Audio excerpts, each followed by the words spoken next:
میری گفتگو کا موضوع ہے والدین جنت بھی جہنم بھی۔ میری دعا ہے رب ذوالجلال ہمیں قرآن و سنت کے احکامات سنا کر اس پر عمل کی توفیق عطا فرمائے۔ والدین جنت بھی اور جہنم بھی، یہ کس طرح؟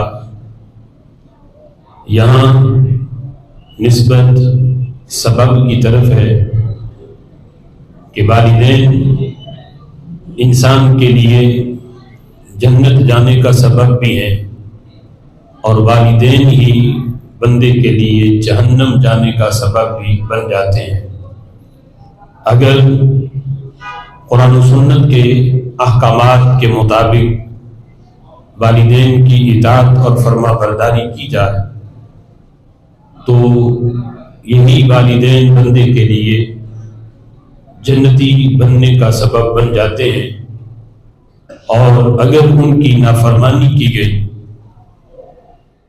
ان کا شرعی معاملات کے اندر ان کی اطاعت نہ کی گئی تو یہی والدین بندے کے لیے جہنم میں جانے کا سبب بن جاتے ہیں۔